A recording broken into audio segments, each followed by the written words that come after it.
guys, it's ASMR Strive, back with another video. I hope y'all are doing absolutely fantastic today. So, today I'm going to be reading The Enemy by Charlie Higson. It's the first novel in the series, and this series is very near and dear to me. This is the first series that got me into reading as an adult. Not being forced to read, so it was like a choice. I know it sounds so sad, but this was the first series that was a choice for me to read on my own time, in my free time, and I love it so much.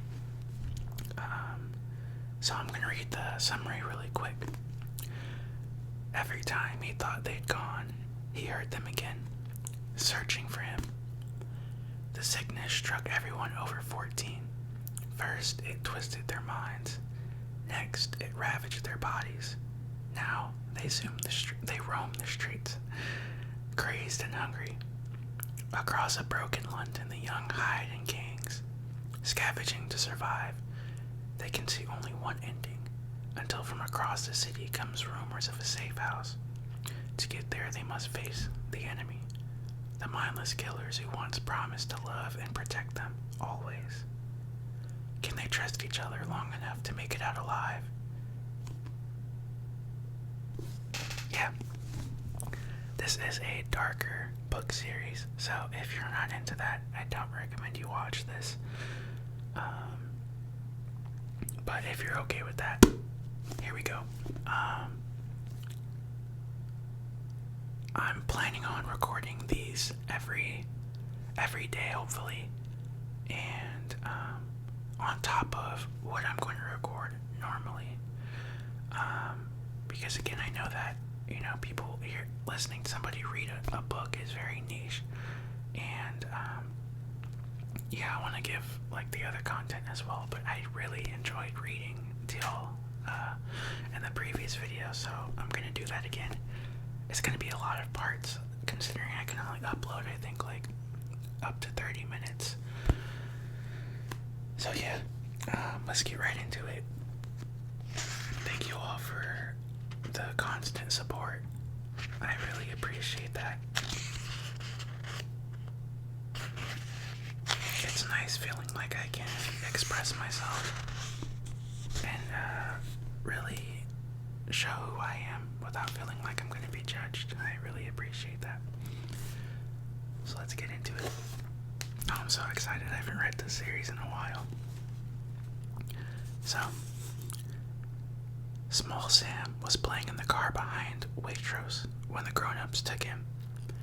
He'd been with some of the little kids, having a battle with an odd assortment of action figures when it happened. They weren't supposed to play outside without a guard, but it was a lovely sunny day and the little kids got bored indoors. Sam wasn't the youngest of the group, but he was the smallest. That's why they called him Small Sam. There had originally been two other Sams, Big Sam and Curly Sam, who had curly hair. Big Sam had been killed a few months ago, but Small Sam was stuck with the name. Apologize. It was probably because of his size that the grown-ups went for him. They were like that. They picked out the youngest, the weaklings, the little ones. In the panic of the attack of the rest of Sam's gang got back safely inside. But Sam was cut off, and the roving pack of grown-ups trapped him in a corner. They had come over the sidewall, led by a big mother in a tracksuit that might once have been pink, but now was filthy and greased. It looked like gray plastic. She had a fat, egg-like body on top of her long, skinny legs. Her back was bent, and she ran stooped over, but surprisingly fast. Her arms held wide like a scorpion's claws. Her dirty blonde hair hanging straight down. Her face blank and stupid, breathing through her mouth. Small Sam was too scared even to scream or call for help, and the grown-ups made no noise. so the whole scene was played out in a horrible silence. The mother blocked off the route back towards the building while two lanky fathers ran at him from either side. Sam dodged them for a few seconds, but he knew they'd get a hold of him in the end. By the time help came from inside, the grown-ups were gone, back over the wall, with Sam stuffed inside a sack. Maxie led a group of bigger kids out into the parking lot. Even though they were armed with spears and clubs and good throwing rocks, they moved cautiously, not knowing exactly what to expect. "We're too late," said Callum, scanning the empty car park. "They've got him." "Shame," said a stocky, dark-haired kid called Josh. "I liked him. He was funny." "That's the second attack this week," said Maxie angrily. "What's going on? Either the grown-ups are closing in on us or they're getting braver." "They ain't brave," said Josh, spitting on the ground. "If they was still here, I'd show them brave. I'd mash their ugly faces. Nothing scares me." "So why were they here?" asked Maxie. "They're just hungry," said Josh. "We're all hungry," said Callum. "We should have been here," said Maxie. "We should have been watching over them." "We can't be everywhere at once," Callum pointed out. "There's not enough of us. Not with Aaron out with the scavs. Our job's to keep a lookout from the roof." Side note, this novel is aimed towards younger adults to children. I'd say younger adults is a little graphic for children.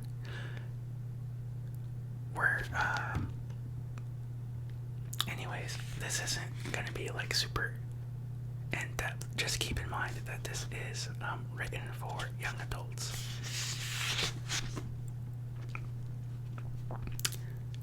So, the little kids knew they weren't supposed to be out here. Nobody should be out here. We should all stay inside. "We can't stay inside all day," scoffed Josh. "We go crazy."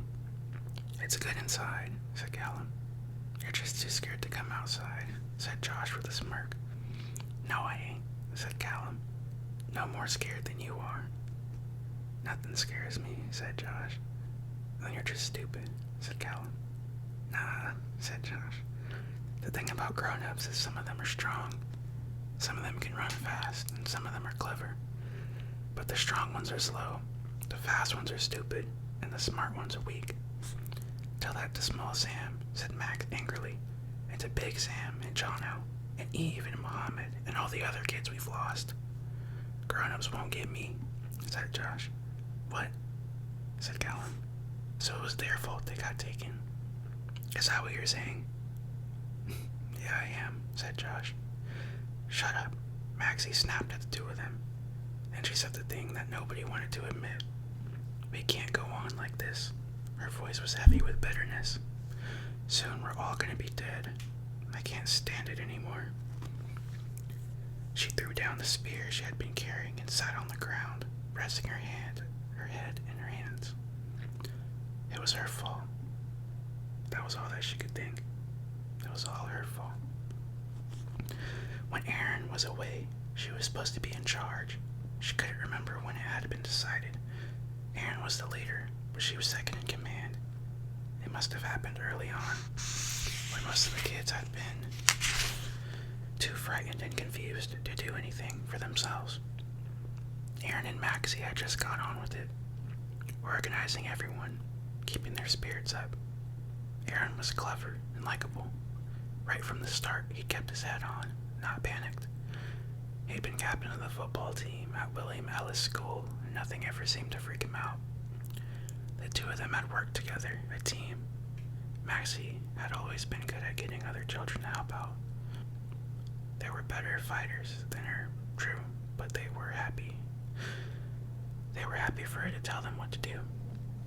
They didn't want the responsibility, and when Aaron wasn't there, she was the leader. So it was her fault. Another kid gone. She just shut down part of her mind. She didn't want to think about what the grown-ups would do to small Sam. She started to cry. She didn't care who saw it. Callum looked at Josh. They both felt awkward. In the end, it was Josh who squatted down next to her and put an arm around her shoulders. "It's alright, Max," he said quietly. "We'll be alright. Something's happening. Somebody will come. Something's gonna change. When Aaron and the others get back, we'll talk about it, maybe, yeah. Make a plan." "What's the point?" said Maxie. "When Aaron gets back, yeah." Maxie looked up into Josh's concerned, grubby face. "Sorry," she said. "Come on," said Callum. "Let's try and find out how they got over the wall. Then we should get back inside." "Yeah," Maxie jumped up. "It was okay, as long as you were doing something, as long as you didn't stop to think." She wished Aaron were here, though. She always felt safer when he was around. It was just, what was he gonna think? Another kid gone. All her fault.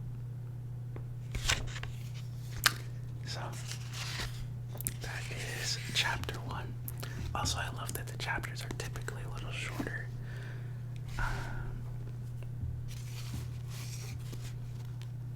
Yeah, I really love this book. If you enjoyed, let me know. If you have any suggestions, let me know as well. I'm just gonna upload these videos chapter by chapter. Yeah, that's really all. I'll see y'all again later tonight, probably with maybe a positive affirmations video, or who knows, maybe even a role play. We shall see. Thank you all so much for the support. I love y'all. Seriously, any requests, I'm here for you. I would love to do those. Thank you for all my subscribers. It means the world to me. I'm glad that I can help you in some type of way. Yeah, it makes me really happy. Y'all have a great night, great morning, afternoon. Take it easy. Bye.